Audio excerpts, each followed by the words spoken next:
Hi guys and welcome to Carflix. Today we're going to be fitting a new aftermarket splitter on this Mazda 2 behind us. So without further ado, let's crack on with the video.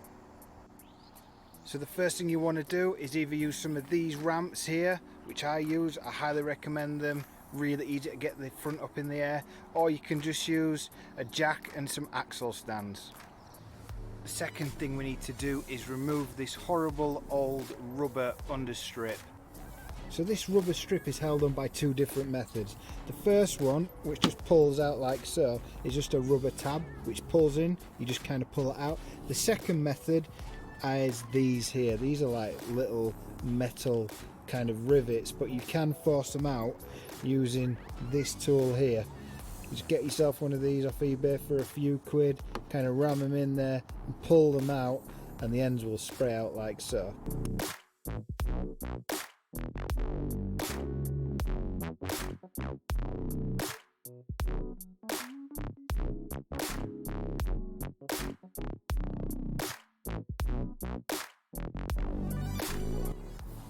Right, so now this is removed, we've got a nice flat surface to work with, so let's go and build the front splitter.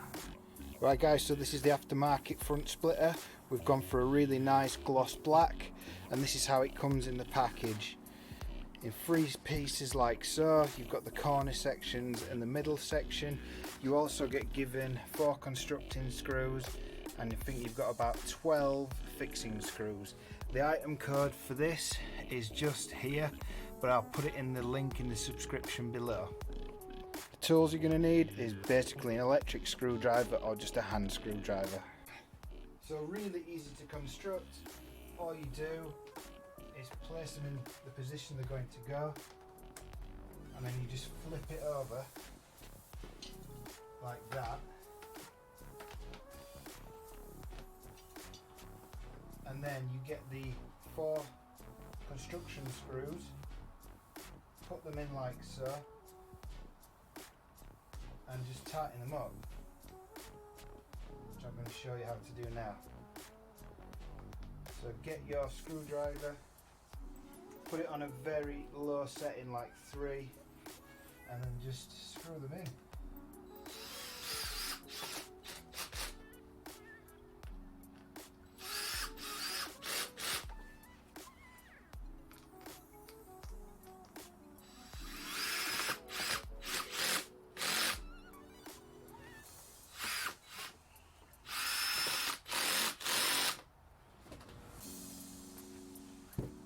And then flip it over, you've got a splitter ready to fit. Right guys, so the easiest way to fit these is I use what we call axle stands to support the bottom of the splitter against the car, and then you can see how far out this is. And unfortunately, because it's a universal part, I've already discovered it's way too wide. Even though it claimed to be for this car, it is way too wide, and we're going to have to cut it here. It looks quite nice when I've married it up and got it in the position I want, but I think what I'm going to do is I'm going to find the central point, which is easy on these cars because there's a point in the middle for the grille which is perfectly symmetrical. I'll probably put a screw in here temporarily and then mark with tape on the corner sections where I'm going to cut it so that it marries flush with the end of the original bumper. Right guys, so what I've done is I've got some thin red tape and I've marked it where I'm going to cut with the Dremel. So I've done it on the driver's side and the passenger side. So let's get this thing off and then start cutting. So I've got the Dremel out, I'm using a disc on this, and yeah, let's cut it. And don't forget to cut on the right side of the tape, always worth knowing.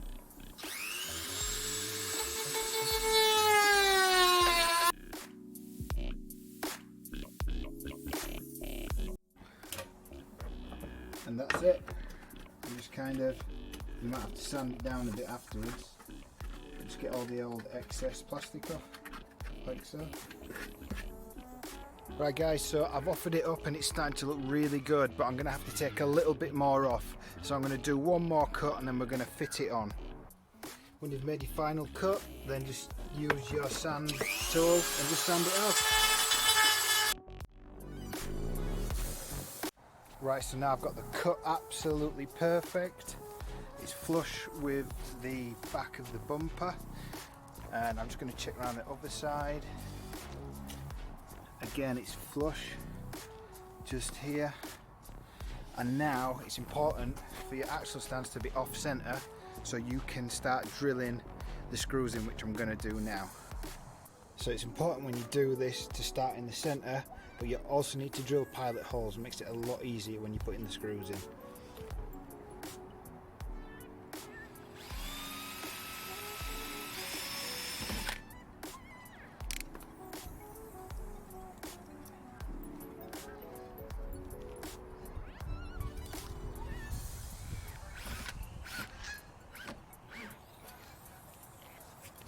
It's also important to do the centers first and then do the outer edges.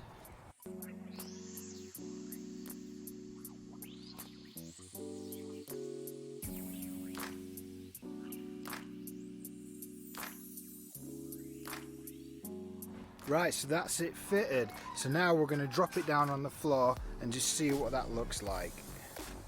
Oh my god, what a transformation. Look at that.